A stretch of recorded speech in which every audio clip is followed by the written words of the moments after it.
Hi, everyone. Today I have with me Dr. Talia Marcheggiani, a naturopathic doctor with a focus on mental health and hormones. Hi, Talia. Thanks for being here. Hi, Anne. Thanks for having me. Let's start with you telling us a little bit about yourself, the work that you do, and how you came to do the work that you do. So basically, tell us everything. All right. Yeah, we'll keep the story short, but basically, I've always been interested in psychology and in mental health, and as a window to our general health and well-being. So it's sort of like, what's one of life's greatest values? You can't participate in life if you don't feel physically well, and then it's very difficult to feel physically well if you don't feel mentally well. So it was really interesting to me to focus on mental and emotional wellness as one of the key pillars of health. And I also felt that our skills as a naturopathic doctor fit really well into understanding our mental and emotional wellness. Because we have conventional solutions, but they leave a lot of gaps in treatment, and so not everybody responds well to the common treatments of medication and therapy, and there's a lot left uncovered in terms of how our hormones are working, inflammation, gut microbiome, um, oxidative stress, and brain function and nutrition. So there's so many things that could really impact our health in a positive way that so many people don't know about, and it leaves. So I felt like naturopathic medicine was a key pillar in a comprehensive care plan for somebody who not even is suffering from a mental health diagnosis or mental health condition, but someone who just wants to optimize their mood and their hormonal health. Mm-hmm. Um, yeah, and I became a naturopath. All right, what's the short story of this? Um, I studied pre-med at Queen's, and my goal was to be a medical doctor. And just through that journey with my own health, just contemplating sort of what was important to me and the kind of medicine I wanted to practice, I was interested in sort of grassroots type medicine. So doing the detective work and really getting to know a patient, putting dots together, and really understanding what lay below the surface versus putting someone into a diagnostic category. And I had my own experience with the medical system and feeling like I was left out because I didn't have a diagnosis, and all of my lab work came back, all of my blood work came back in the normal ranges, but I still didn't feel well. And I feel like so many of my patients are in those in between places where they're not getting the medical attention they need. They're not accessing the solutions that they might need. And they're sort of told that they're fine. Or maybe they're getting a mental health diagnosis without a real solution that's impacting how they feel. And so much is left out. And so I felt like I wanted to practice a kind of medicine where we would take a deep dive into what was going on, really get to know each other, spend a lot of time in the visit, and be able to access all of the factors that influence our health. So, getting deep into diet, getting deep into mindset, getting deep into our lifestyle practices or routines, how we live, psychological health, and use all the different tools that we have at our disposal, and be able to use things that are up and coming in the current evidence, and be able to play in that space rather than wait the 20 years for something to become established in the medical literature. I feel like we can implement things like nutrition and certain nutritional supplements and herbal medicine before it becomes sort of common practice in medicine. Mm-hmm. Yeah. Yeah. And yeah, you touched a little bit on the medications, and we know, like in Canada, for example, between the ages of 18 and 45, the two most prescribed medications are antidepressants and oral contraceptive pills. And and I know you're not anti-medication, and I'm definitely not Mhm. anti-medication either, but they're oftentimes used as first-line therapies when, as you mentioned, there's so many different factors that come into play when we're looking at mental health. So can you speak a little bit to the different factors that impact our mental health in a little bit more detail? Like what role does the gut microbiome play? What role does our food choices and our lifestyle play? Hmm. Right. So, what we've done is narrowed down the diagnostic category of something like depression or anxiety. And so the narrative, which is actually more of a metaphor, goes along the lines of there's a chemical imbalance in your brain, so specifically a deficiency in serotonin, But then, there are other neurotransmitters that medications act upon, like norepinephrine and dopamine, but more commonly it's serotonin, which is a chemical in our brain that produces feelings of pleasure, contentment, satisfaction, is associated with positive mood states. But it's only one part of the picture. And so this narrative goes that you have a deficiency in serotonin. This is probably something you were born with. And often people who have depression and anxiety have a family history. So you're sort of born with this imbalance, and then the medication steps in to correct that imbalance. So it's sort of like, oh, this is like insulin for diabetes or eyeglasses for someone who's nearsighted. And so that's often what patients are told. And if you talk to a prescribing physician and ask them if that's actually what's going on, they will probably tell you it's more of a metaphor, that it's not, like, we know in the research now that that's not the case. There's never been confirmation or evidence that that's actually what's going on. That doesn't mean that medication can't help people. So in some people, it's about 30% of people that try medication respond to it. But the effects are pretty minimal. So, overall, if we look at the general population, so there are some people that will tell you that either they or a family member or a close friend was feeling extremely depressed or anxious, tried a medication, and it really made a difference for them. But those people are washed out by an equal number of people who experienced just as much harm from medication in terms of side effects, or others that just didn't notice a response at all. So, we just want to support everybody and make sure that there are comprehensive solutions. So where depression comes from, so we do have serotonin, sort of our happy hormone. We have dopamine, which is associated with motivation and positive mood states as you're trying to chase a goal. It's associated with sort of this mental sharpness, verbal acuity, sort of like creativity, and just that drive that we'll experience. And norepinephrine, which is a stress chemical, but has a component of euphoria and high energy. And so that can sort of boost our mood. So, in depression, one of the key symptoms is that we feel lethargic and low energy. So these three neurochemicals are really important for mood, but there's so many other things going on. And in the brain of someone who's depressed, one thing that they consistently find is high levels of cortisol, which is a stress hormone.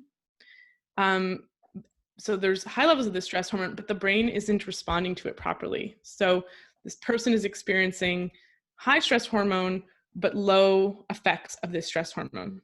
So they're feeling fatigued, brain fog, low motivation, low drive, especially morning grogginess, disrupted sleep, changes in appetite, changes in weight, all of those classic symptoms.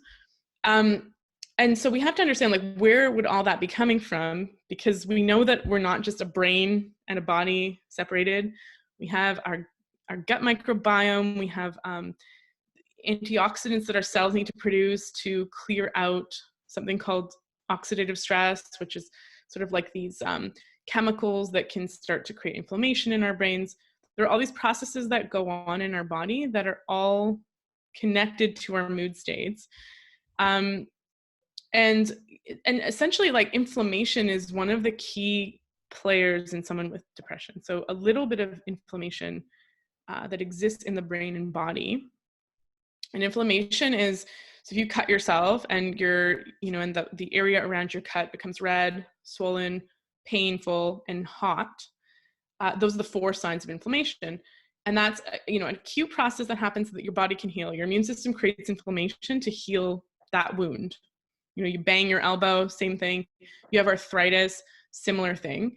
But what happens is when we have low levels of inflammation, particularly in the brain, where we don't have pain receptors, what we normally experience is more of a brain fog, low mood, potentially anxiety, difficulty concentrating. So all of these sort of more cognitive symptoms rather than like pain in our brain, like you might feel if you cut yourself or hit your arm or an area of the body that has pain receptors.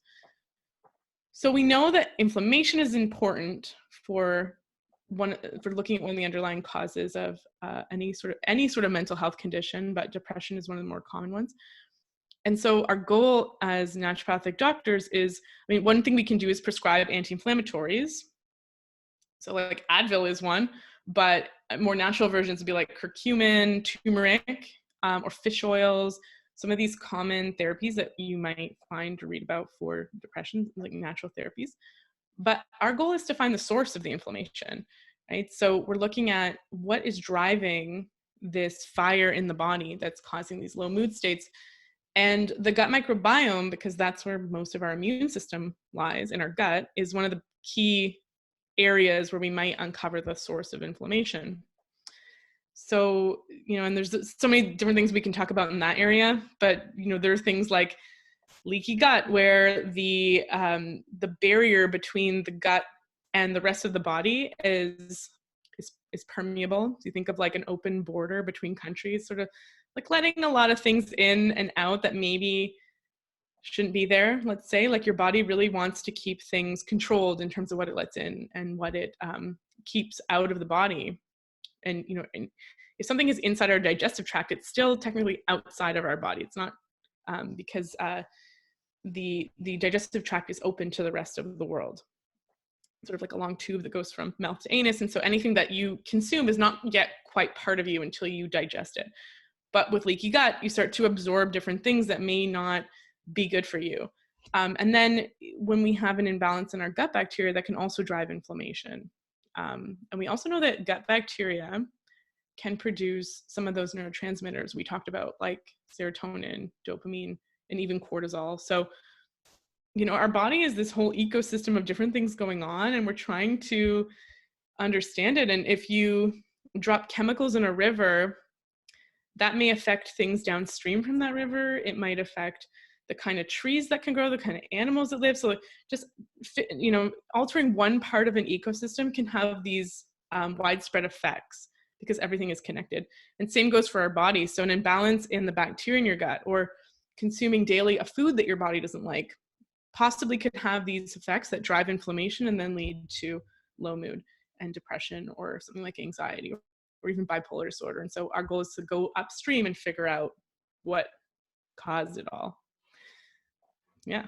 Yeah, for sure. And inflammation drives so many different processes, right? Like, and I can speak from personal experience. When I was in the throes of my PCOS, I was super constipated, for example. And once I started changing my diet a little bit, and that is a huge source of like how we might be contributing to our own inflammation on a regular basis, is by the food choices that we make.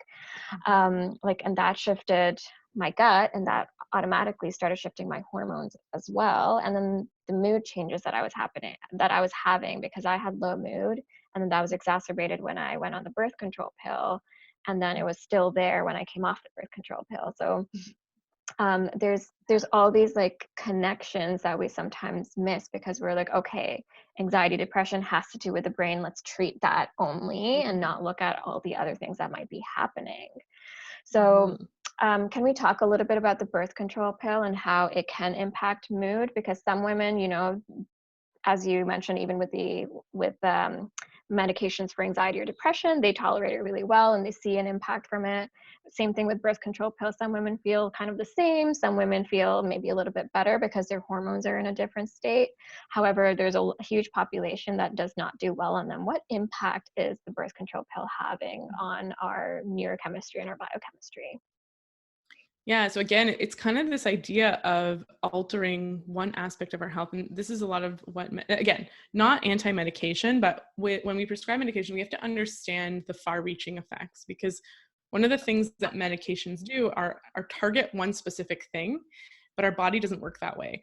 And when we think of adding hormones to our system, so the hormones in the birth control pill are synthetic estrogen and synthetic progestin, it's called, and some combination of those two. So sometimes you can just have a progestin only pill. It's not very common though, or you can do something like a Mirena IUD, which is just local progestin in a physical IUD that's supposed to be just working locally.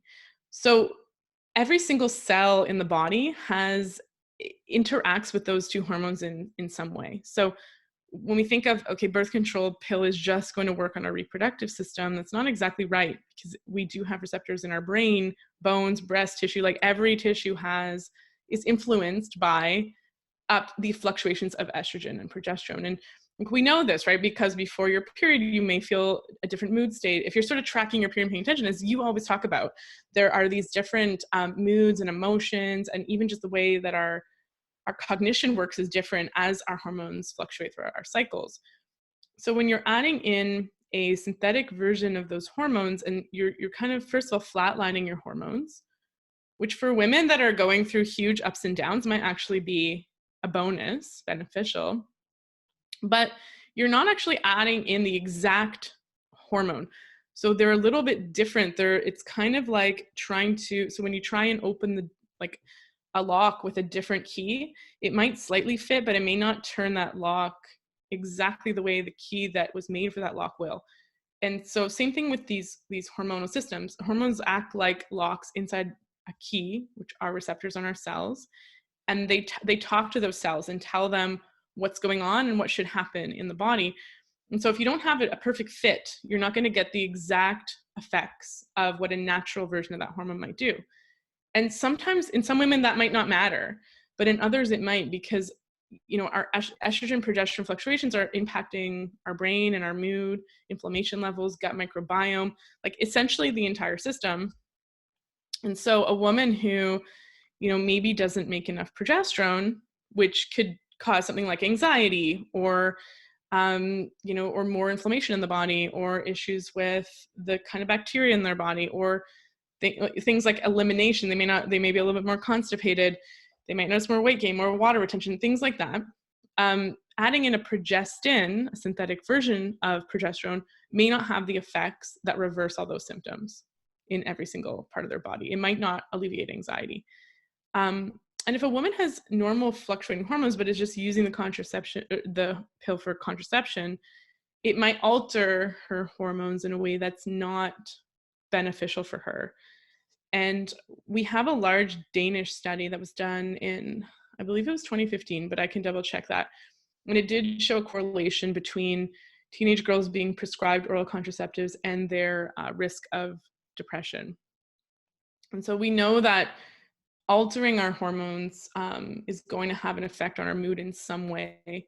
And so it's really about just, working closely with somebody who's considering that potential side effect and being able to adjust, because there's so many different kinds of contraception, right? And everyone, and we all have preferences and needs according to how our ability to take a pill every day, what our contraceptive needs are, what we feel comfortable with, what our sexual health, goals are, our fertility goals, and, are the other factors, like if we're dealing with something like endometriosis or fibroids or PCOS, like you said, we all have different needs. And so being able to work closely with your prescribing doctor or a complementary physician like a naturopath, who may not necessarily be prescribing that medication, but can kind of coach you on, how that pill might be affecting your mood and hormonal state, is really important. I've had some patients come in and, be on one pill, be experiencing various side effects, and our treatment was just to send them back to their family doctor requesting a different pill that just has a slightly different focus and a slightly different effect on hormones that was just better fit for them. And then those side effects went away. And so a lot of it is just giving things a different try and just being aware of that connection, right? And then there's also, there's some evidence. I mean, there's also some nutrients that might be depleted with the pill that we have to consider. So vitamin B6 is a big one. It's important for making serotonin. And if we're deficient in B6, we might not be making enough of serotonin. So it's also important to just consider, how are we supporting that river that we're slightly altering, right? And can we understand how our whole system might be affected by this thing that we're adding, and can we adjust and make sure that we're supporting that system and minimizing side effects in that way? For sure. And Yeah. oftentimes it is it is those simple strategies, right? Like adding in some B vitamins, like B6 especially, in those women, and their mood completely changes, their energy completely changes, because their body's working at a different level now, even though they're on the same medication. And I wanted to go back to a Mm-hmm. point that I've forgotten, but I'll come back to it. Um, Yes, I remember now. So it has to do with like the different types of birth control. There's, especially now, there's so many varieties of different combinations that we can get, and Mhm. dosages that we can get. We know that for PMDD, Mhm. um, there's specific ones that you can use, and if you use them cyclically, so just in the second half of the cycle when those symptoms come up, like that's as effective or more effective than using it throughout the whole cycle, because then the body gets a chance to kind of take a break from it for 2 weeks. So definitely having these, I feel like it's just having these Mm. conversations with prescribing doctors, and maybe having another Mhm. practitioner such as a naturopathic doctor, a functional medicine doctor, who can pick on the other things that are either being missed or not discussed, right? Because we're very accustomed to this healthcare model where if doctor prescribes, we do. And we don't really question a lot of it, which was definitely my experience many years ago. I was put on birth control pill without really much of a discussion. And I also wasn't a good candidate because I have a family history of cardiovascular disease. Um, and personally, I started getting like migraines right off the bat, on the birth control pill. So definitely Right. having a lot of these conversations, maybe switching medications or looking at options if it's not for a contraceptive purpose, because oftentimes these medications are also being used as first line options when, someone might not be drinking enough water, or they're not, eating a variety of foods that will shift their gut microbiome to be healthier, or, eating a lot of inflammatory foods like high in sugar and refined foods, and drinking a lot of coffee and drinking a lot of alcohol, which will ultimately have an impact on everything. Totally. Mhm. Yeah. Yeah, that's a So good point, right? It's like I always talk about this, like it's not that it's inappropriate to go on the pill. It just, is this a first line treatment for something that maybe we can use another therapy for? And it's all about just being informed. Like, what are your yeah, goals? And I've been on the birth control pill before for contraception because it was the best choice for me at the time. But if I had, irregular cycles or heavy cycles, I may choose a different course of treatment first before reaching for that option. And I think patients just need to know what the available options are and exactly how the pills are working. Because one thing that they'll say to me is, I'll ask about periods and menstrual cycles, and patients will tell me, well, yeah, my cycle's really regular, it's light, I'm on the pill. And one of the things that we have to talk about is that your cycle or your period on a pill is not actually a real period. It's a withdrawal bleed. And, and that's, so we just don't understand the effects necessarily of what the pill is having on our bodies. And it's not it's not necessarily good or bad. It's just about being informed and really understanding what the impact might be. And so that we can make an empowered, informed choice about it. exactly. And then ultimately it comes back to the patient, whatever it is that they want to do, and supporting them in that choice. But oftentimes it's just not presented as a choice, which is unfortunate. So we talked a little bit about the hormonal changes, and impacts on mood that happen. Can we go through a menstrual cycle and what some of those mood changes, hormonal changes look like? Sure. Yeah. I like So talking about cycles a lot. so cool. Yeah, it's so interesting, because one of the things with hormones is, so we like to think linearly, right? We like to think this does this in the body. It's just a simple way to conceptualize things. But hormones are so sticky and difficult because they're webs and networks. And when you start to dig into what they actually do, they don't necessarily have this linear effect. So if you take something like estrogen has certain symptoms if you have levels that are too high, but also if your levels are too low, there are symptoms. And sometimes the excess estrogen symptoms and estrogen deficiency symptoms can look similar.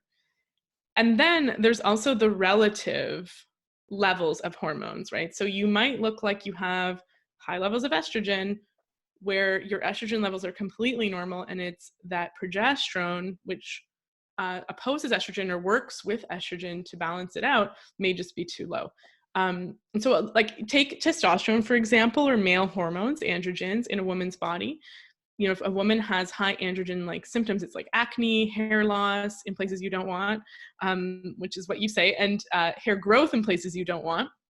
Maybe changes in body composition. There's a whole bunch of different effects. But if I test a woman's body, a woman's blood, I might find that their testosterone levels are low or normal, and it's about the other hormones not being able to balance out the testosterone levels. or other androgens like DHEAS or DHT. So it's all about looking at this big picture and trying to understand how everything works together, how it affects our other systems in the body, like cortisol, insulin, blood sugar, gut health. There's a whole bunch of things going on. And estrogen also affects our levels of dopamine, norepinephrine, serotonins. There's a whole bunch of stuff going on. But generally, what happens is the first day of your cycle is the first day that you bleed, first day of your period. And that's where your hormone levels are essentially like at their lowest. It's the drop of those two hormones that causes the shedding of the uterine lining, so the menstrual cycle. And then what starts to happen is estrogen starts to climb, and it reaches a little bit of a peak around ovulation. It dips a little bit after ovulation, and then it peaks again mid-luteal phase, which is about a week. If you have a 28-day cycle, about 7 days before your period, so in the last 3/4 of your cycle, you'll get another bump up of estrogen, and then it drops.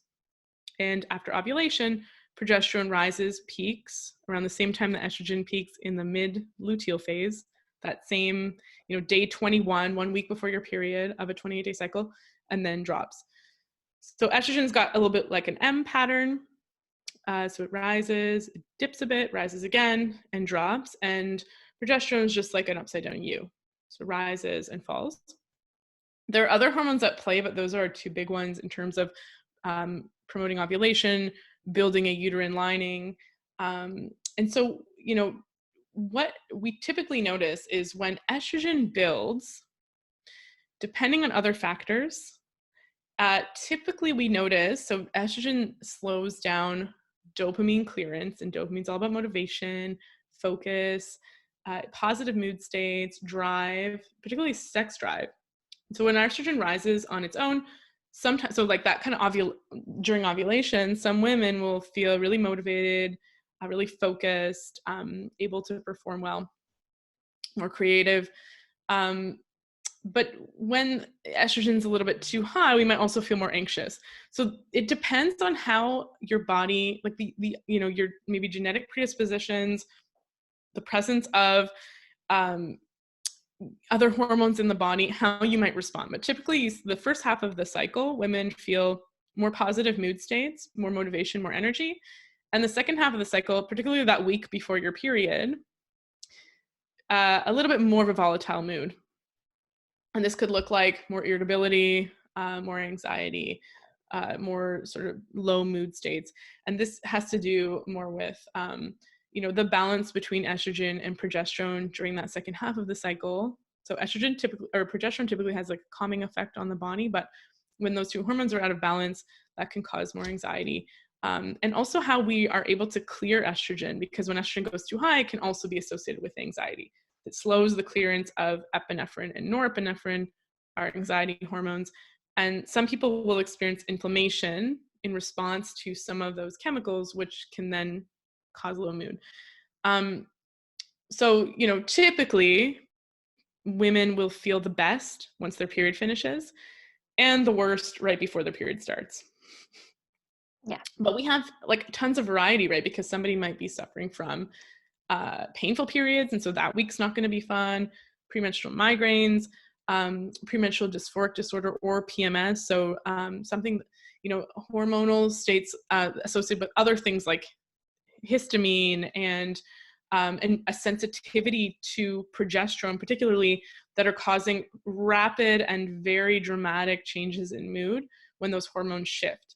And so it's really like understanding a woman's experience. And I love tracking cycles and just really paying attention to how you feel, because everyone feels a little bit different. And I know you talk a lot about just working, like being aware of your cycles and then trying to arrange as best you can your schedule or your goals for the month around your best times, and then scheduling in more rest during the times that you most need it, eating more chocolate maybe when you need it, that kind of thing. I'm actually out of chocolate right now. I need to do a grocery shop errand. So we're recording this during COVID-19 physical distancing.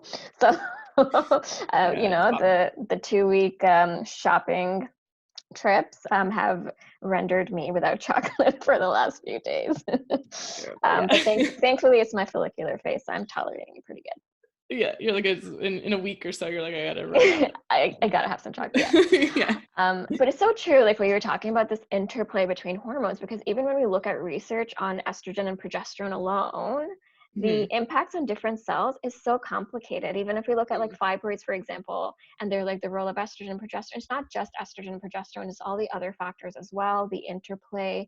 There's receptors that are turned on and off by like the same thing. There's so much interplay, and we can't really just be like, okay, this is cause, this is effect.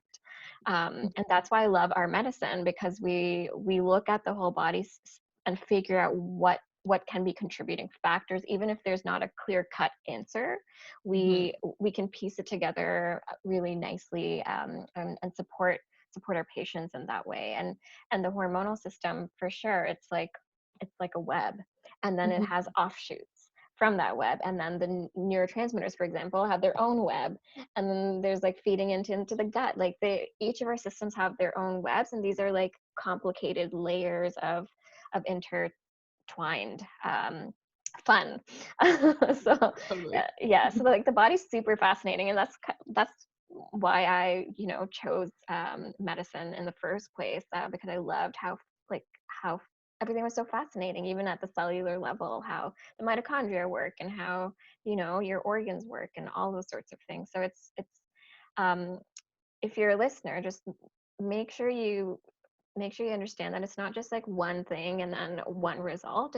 It's everything is connected, and everything is interconnected. So when we're Mhm. talking about treatment plans, that's why we're talking about, diet and lifestyle and mindset and supplements and acupuncture and testing. And testing isn't everything, like you said. We have to actually listen to what you're experiencing and then connect everything to that, because brain inflammation for someone can look like one thing, but for another person can look like another thing. Mhm. Low progesterone can look like one thing for someone, and then look like premenstrual spotting for someone, but it can look like, really high anxiety for someone else, or a combination for another person. So we also Mhm. always have to keep this perspective and this bird's eye view when we're talking about health in general. Mhm. So we talked a little bit about, or a lot about, hormones and neurotransmitters and mood and medications. We talked about all of these things. So what are some of your top tips or just top suggestions for people who might be having some mood issues? What's a good place to start? Hmm. Which is, It's tough, right? loaded So, question. right. Yeah, so I also want to jump off of what you were just saying, right? So we really want to, like, we're so tempted to think linearly, but you'll see if you research, like you just said, if you look up what does estrogen do, you're going to see that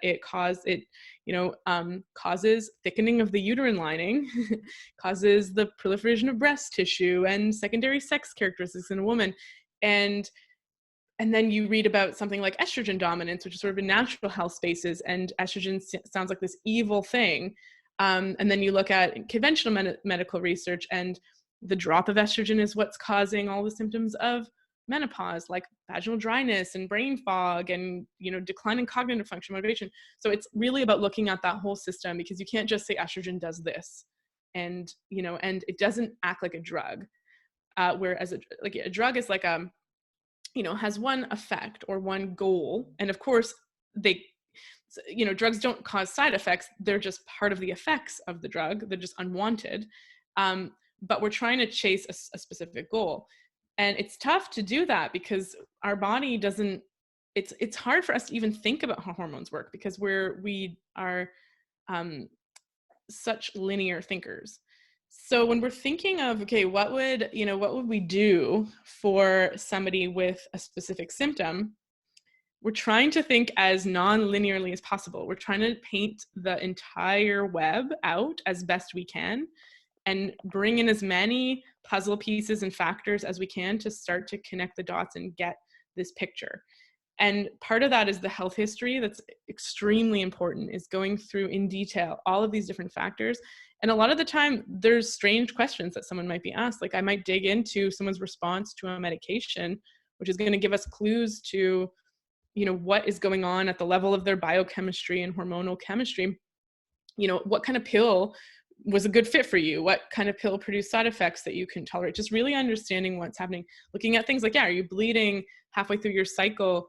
How does that match with your blood work when we're looking at hormonal levels? So we're like trying to really understand as much as we can, mapping out someone's cycle, really diving in to symptoms and paying attention in a way that you may not have been asked to pay attention before, right? Like a lot of the time people are perplexed, like, okay, I didn't notice that this was connected to my cycle. Let me come back after I track for a bit and let you know. So a lot of it is tracking, a lot of it is gathering a history, doing some really focused blood work can help, potentially physical exams, is really collecting all the data and then painting a picture of it and synthesizing it to try and understand what could be going on. And then what we're trying to do is, so we work under the assumption as naturopaths that our body is intelligent and is invested in creating health for us. And so we're looking at, what obstacle might be in the way of our body being in its healthiest state. And can we remove that obstacle? Can we strengthen the system responsible for promoting health? So if we're looking at, maybe, your estrogen is too high at certain times in your cycle, and that's one of the areas that are causing these symptoms. We're looking at, okay, why might that be happening? Is your liver not clearing those hormones efficiently? Is your gut microbiome turning the estrogen back on and allowing it to be reabsorbed? Is there a deficiency in certain nutrients in the diet that are helping with estrogen breakdowns? We're trying to pull all of that together and essentially just set the stage for proper hormonal balance. So where I would start, I have kind of a pyramid. I like to communicate with patients sort of what's going on, because if you deliver a treatment plan, it kind of looks like we're making diet recommendations, we're prescribing herbs, we're prescribing vitamins, but it's nice to know what is our therapeutic strategy. What's our therapeutic pyramid?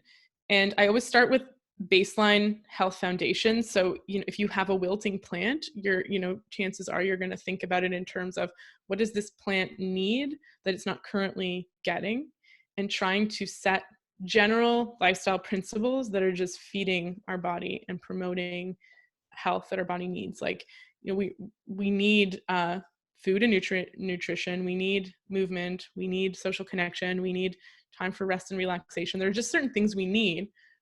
And we don't need to be perfect at any of these things. We don't need to be on the best diet ever or, running marathons. It's more about how are we balancing our life to provide our body the soil and the conditions for health that are appropriate. And, sometimes though, that just making those adjustments, right, just adding in more salad or just saying go outside in nature for a walk is not enough, because we've been in a state of deficiency or excess for too long. So a good example is somebody who is anemic because maybe they weren't getting enough iron, let's say, as a cause of that anemia. It may not be enough to just add in more iron-rich foods. We might actually have to supplement iron for a while to bring them back up into balance. If someone's been magnesium deficient for a while, prescribing something like magnesium to bring them back into balance. Or if someone's been experiencing extreme stress, removing those sources of stressors as best we can. It may not be enough to just kind of, take a half-hour rest every now and then. Like, we have to remove some of those obstacles to cure. And then, so that would be the second stage after we establish health foundations, is to look at, what are some of the excesses that we can remove? And we can't remove all of them. Like, we can't necessarily just tell you to quit your job. What are some of the excesses that we can remove? And what are some of the deficiencies that we can restore? And, and of course, we're looking at the cause of those deficiencies, but oftentimes it just, maybe we just need higher levels of nutrition because of our own individual needs. And then the third stage I work at is reestablishing the balance between our hormonal systems. And so one of the things that happens with hormones, particularly, or other chemicals in the body, if we have been in a state of deficiency, or if there have been certain excesses going on for a while, is that our body can no longer bring itself back into balance or homeostasis. So we end up in these vicious cycles. And so we can take estrogen excess as an example, where if you're not eliminating estrogen properly, some of the estrogen actually can impair that same process of elimination. So you get stuck in a vicious cycle where the estrogen, the issue is causing more of the same issue.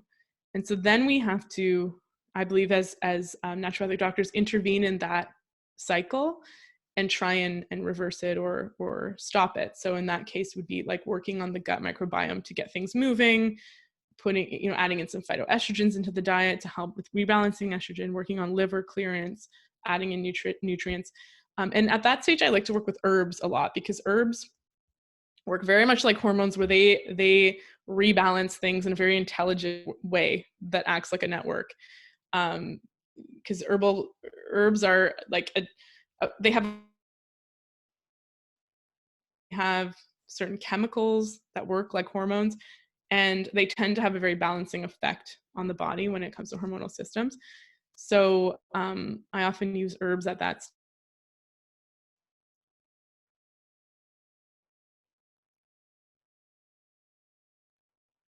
Take magnesium, and here's Vitex, so so it could be like that. But it's all about the strategy and stacking and figuring out, what are the best recommendations for that person and communicating that to them.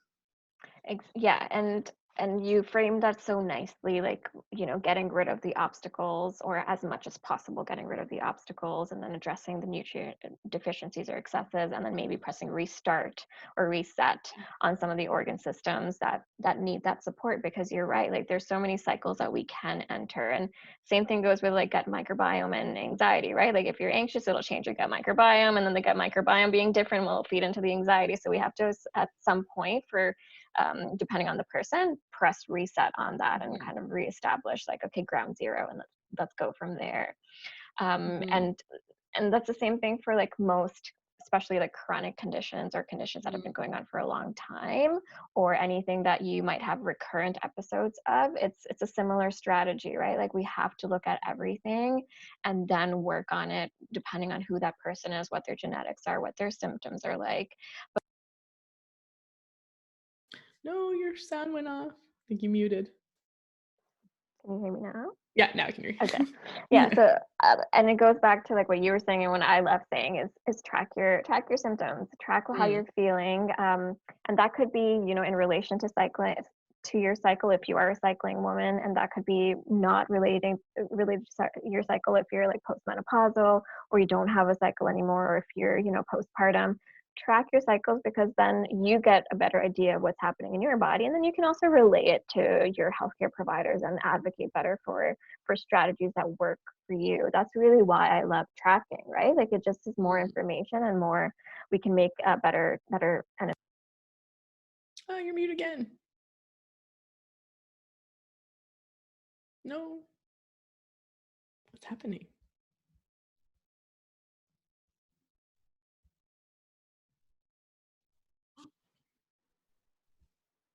Let's see. Yeah, now you're back. Okay. Technical difficulties. But yeah, so exactly.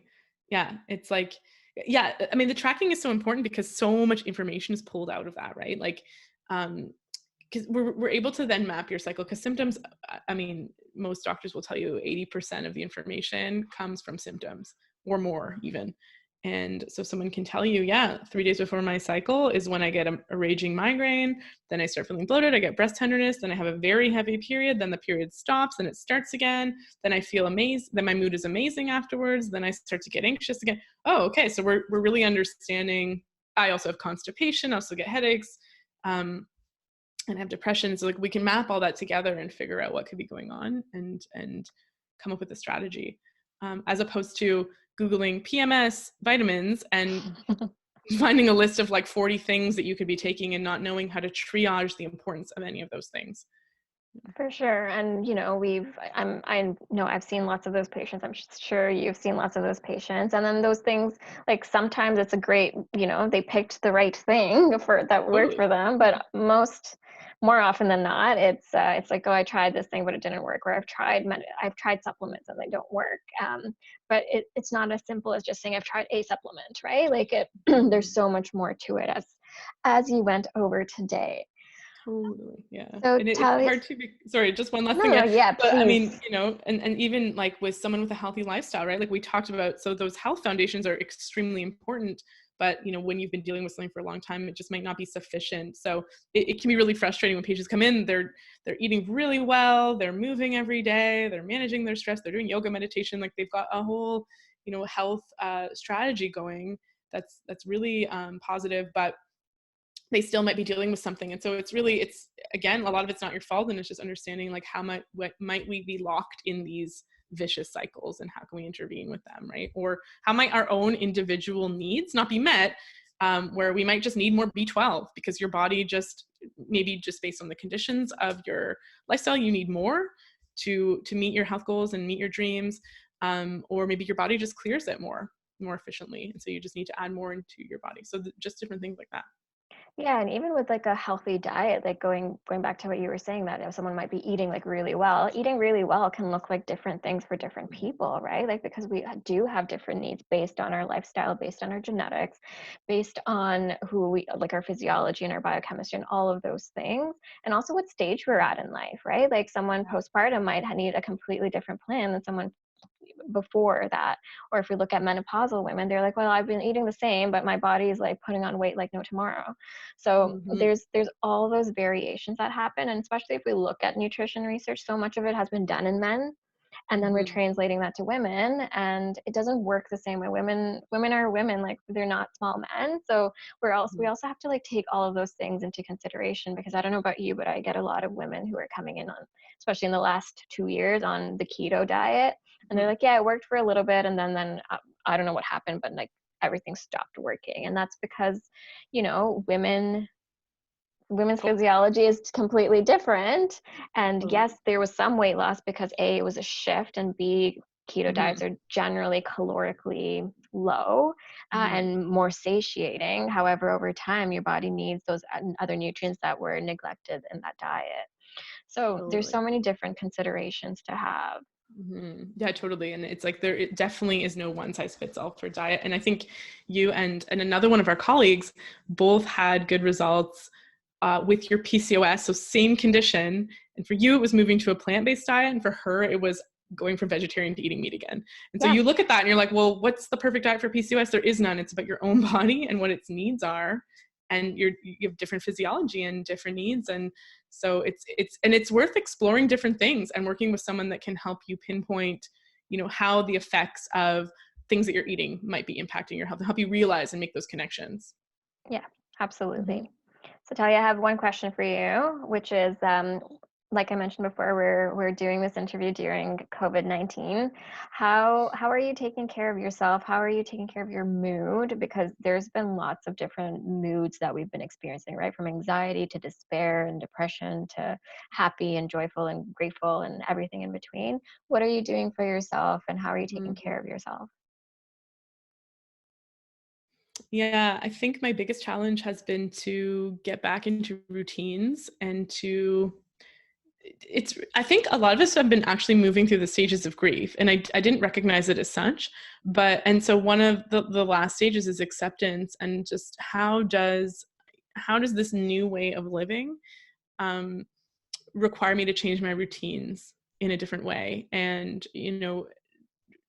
as social people, as social beings, it can be difficult to shift from those like more superficial interactions that actually feed us, right? Like the conversation with someone at the coffee shop, the conversation with someone in your office, um, the fact that our work is on a routine, and so we would all take lunch at the same time, to then trying to establish more specific routines for the current circumstances. So that's been a big one for me, is waking up at a certain time, having meal time scheduled, having goals for the day.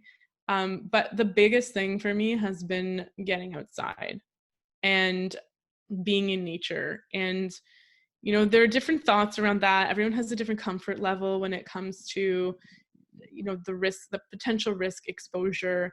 But I think, and we also just don't know a lot when it comes to it's a new virus, right? So we're still gathering data when it comes to like what behaviors may expose you to a risk of infection or transition.